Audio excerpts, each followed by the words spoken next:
Hello friends, welcome to my YouTube channel Kavita nursing notes. आज का जो हम टॉपिक पढ़ने जा रहे हैं उसका नाम है एंजाइना पेक्टोरस। ओके, जिसे हम एंजाइना भी बोलते हैं। पहले हम वर्ड को देखते हैं एंजाइना। एंजाइना मतलब होता है लैटिन में स्ट्रैंगुलेशन। ठीक है, स्ट्रैंगलिंग मतलब जकड़न चेस्ट के अंदर।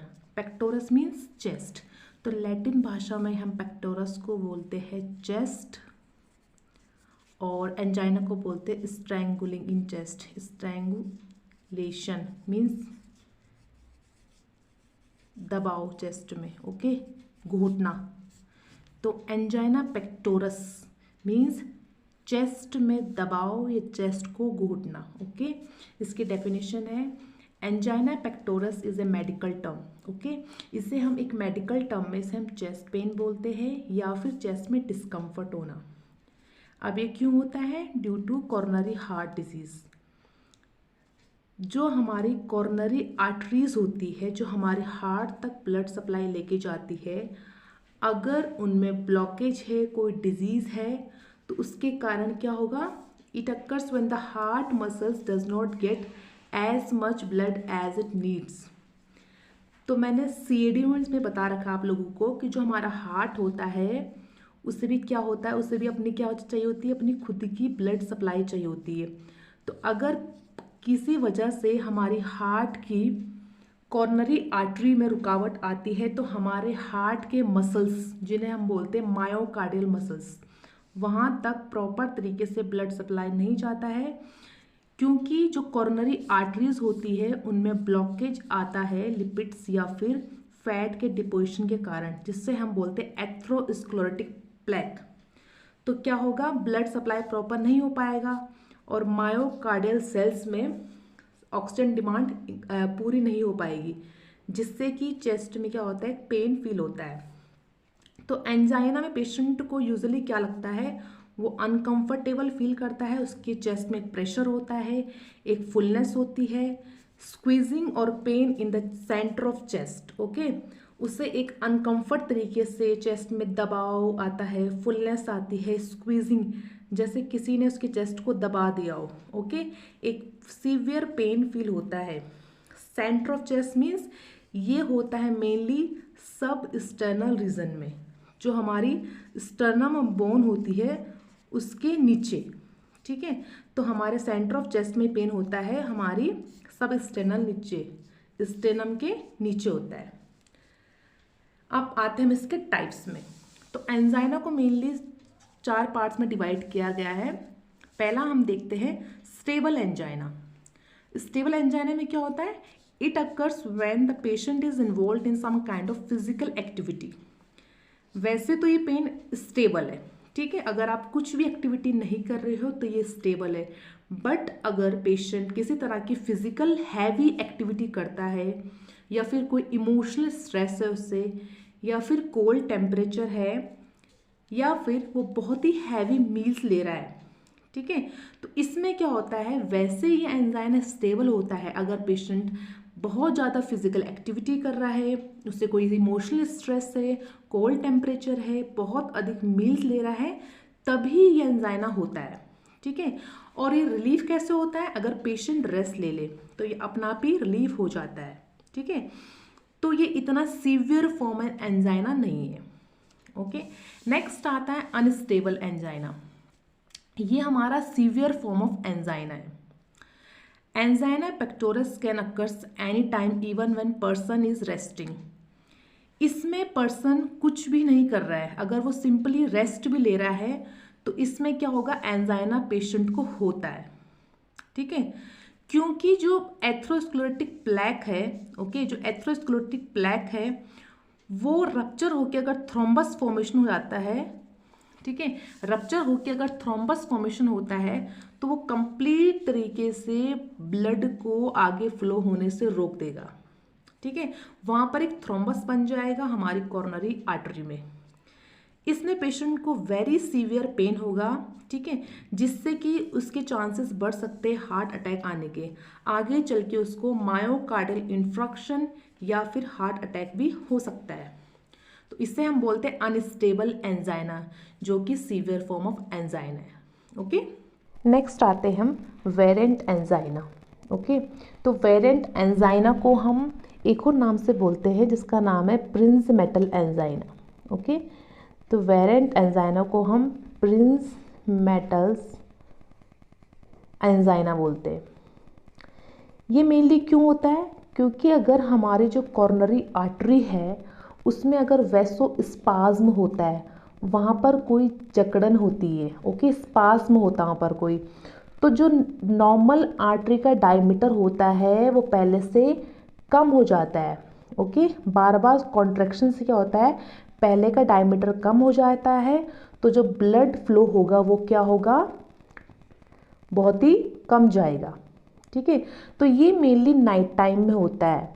बट वेरेंट एंजाइना को हम पेशेंट अगर रेस्ट करता है तो ये रिलीफ हो जाता है, या फिर उसे हम वेसोडाइलेटर मेडिसिन, उसको हम एनटीजी, नाइट्रोग्लिसरीन एनटीजी मेडिसिन दे सकते हैं। नाइट्रोग्लिसरीन मेडिसिन उसको हम सबलिंगुअली जीभ के नीचे रख के दे सकते हैं। ठीक है, तो वेरेंट एंजाइना जो है वो एक Prince metal form of angina है जो कि वेसल्स में स्पाज्म होने के कारण होता है। तो यहाँ पर हमने 3 अभी देखे हैं, stable, unstable and वेरेंट। Stable angina rest करने पे या फिर एनटीजी लेने पे ठीक हो सकता है। अनस्टेबल एंजाइना जो है वो एक सीवियर फॉर्म ऑफ एंजाइना है जिसके एपिसोड लगातार आते रहेंगे पेशेंट में। ओके, स्टेबल एंजाइना का टाइमिंग कम होता है, 5 मिनट से लेस होता है। अनस्टेबल एंजाइना बहुत सीवियर फॉर्म ऑफ एंजाइना है जो कि काफ़ी लॉन्ग टाइम तक रह सकता है। ये लगातार कुछ टाइम पीरियड बाद इसके एपिसोड आ सकते हैं। ओके, तो हम अब नेक्स्ट पढ़ेंगे 4th टाइप ऑफ एंजाइना जिसे हम बोलते हैं साइलेंट एंजाइना। तो नेक्स्ट हमारा 4th एंजाइना जिसका नाम क्या है, साइलेंट एंजाइना। इसे हम पेनलेस एंजाइना बोलते हैं क्योंकि कुछ टाइम के लिए, टेम्पररी टाइम के लिए, जो हमारी हार्ट की जो स्मॉल वेसल्स होती है कॉर्नरी आर्टरीज वाली, वो इनफ ब्लड सप्लाई हमारे हार्ट को नहीं पहुंचा सकती। ठीक है, तो इसे हम साइलेंट एंजाइना भी बोलते हैं। नेक्स्ट आता है हमारा माइक्रोवस्कुलर एंजाइना। इसमें क्या होता है, जो हार्ट की जो हमारी कॉर्नरी आर्टरी होती है उसकी जो आगे छोटी छोटी और ब्रांचेस होती है जिन्हें हम टाइनी वेसल्स बोलते हैं, ठीक है, उनमें ऑब्स्ट्रक्शन होता है। ठीक है, उनमें रुकावट होती है। और उनमें रुकावट कैसे होगी, मान लीजिए ये हमारी कोई आर्टरी है, तो यहाँ पर जो ये एंडोथीलियल सेल्स होते हैं, ठीक है, इनमें इन्फेक्शन होने के कारण, इनका इन्फेक्टेड होने के कारण या फिर कोई ऑब्स्ट्रक्शन होने के कारण ब्लड वेसल्स में, स्मॉल ब्लड वेसल्स में ढंग से ब्लड फ्लो नहीं हो पाता। क्योंकि जो हमारी ये कॉर्नरी आर्टरी की अंदर की लाइनिंग होती है वो हमारी एंडोथीलियल सेल से बनती है जिसका काम होता है कि नाइट्रिक ऑक्साइड और ये प्रोस्टासाइक्लिन रिलीज करती है। ओके, एंड प्रोस्टासाइक्लिन रिलीज करती है जो कि थ्रोम्बस, क्लॉट के फॉर्मेशन को रोकती है। तो अगर ये अंदर की लाइनिंग में कोई इन्फेक्शन होता है या कोई ऑब्स्ट्रक्शन आता है तो स्मॉल ब्लड वेसल्स में क्या होगा, प्रॉपरली ब्लड फ्लो नहीं हो पाएगा।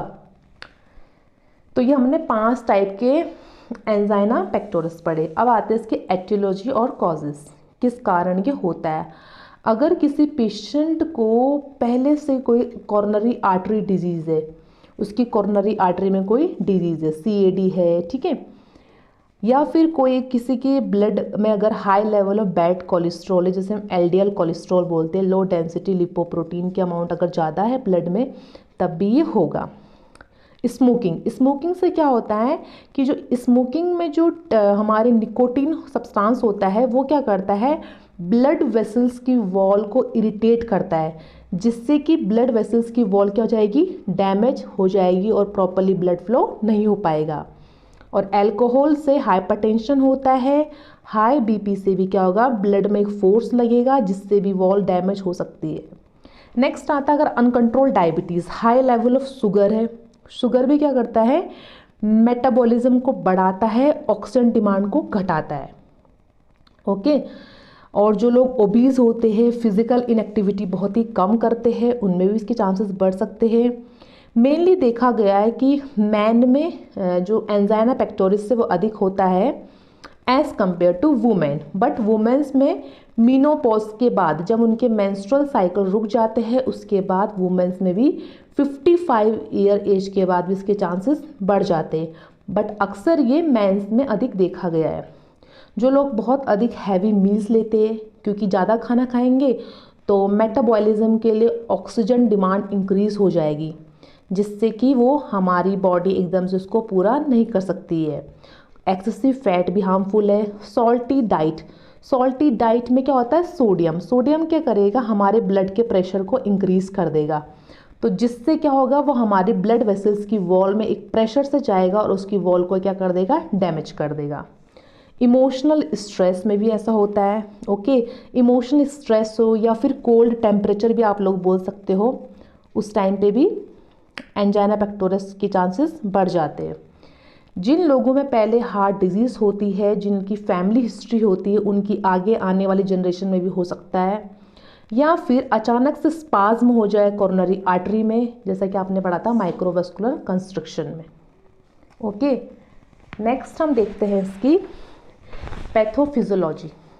ओके, तो पैथोफिजियोलॉजी में हम देखेंगे, हाँ, इसमें हम देखते हैं कि मान लीजिए किसी भी कारण, अगर मतलब किसी भी कारण जो हमने कॉजेस पढ़े इसके, हाइपरटेंशन है, सीएडी, किसी भी कारण अगर मान लीजिए जो कॉर्नरी आर्टरी है उनका डायमीटर क्या हो गया है, कम हो गया है, उनका डायमीटर क्या होगा, वैसोस्पाज्म हो गया है, वो डायमीटर कम हो गया है, यहाँ वहाँ पर जो आर्टरीज स्टेनोसिस मतलब जो आर्टरीज का जो रास्ता है पतला हो गया है। ओके, कॉर्नरी आर्टरी जो हार्ट को ब्लड सप्लाई देगी, उन आर्टरीज में क्या हो चुका है, स्टेनोसिस, जो डायमीटर है वो पहले से कम हो चुका है, वहाँ पतला हो चुका है, तो वहाँ पर क्या होगा, ब्लड अच्छे से फ्लो नहीं हो पाएगा, वहाँ पर एक थ्रोम्बस फॉर्मेशन भी होगा। ठीक है, मान लीजिए कोई प्लैक है, ये कोई फैटी मटेरियल है और ये आर्टरी सिकुड़ भी गई है, यहाँ पर लिपिड्स भी डिपोजिशन है, ऑब्स्ट्रक्शन हो रखा है, तो उससे क्या होगा कि जो ब्लड होगा वो प्रॉपरली नहीं जा पाएगा, इनसफिशिएंट कॉर्नरी ब्लड फ्लो क्या हो जाएगा, बहुत ही कम हो जाएगा, तो ब्लड क्या होगा, बहुत ही कम अमाउंट में हमारी कॉर्नरी आर्टरीज से हमारे हार्ट तक जाएगा। अब क्या होगा, जो हमारे हार्ट की जो मायोकार्डियल सेल्स होती है वहाँ पर ऑक्सीजन डिमांड पूरी नहीं हो पाएगी। ठीक है, हमारे जो हार्ट है उसको ऑक्सीजन सप्लाई नहीं मिल पाएगा, क्योंकि ब्लड कम जा रहा है तो ऑक्सीजन भी कम होगा, तो जिससे वहाँ हार्ट की ऑक्सीजन डिमांड इंक्रीज हो जाएगी। ओके, तो उसको कंपनसेट मतलब उससे भरपाई के लिए जो हमारा हार्ट क्या करेगा, एक एनएरोबिक मेटाबॉलिज्म प्रोसेस करेगा।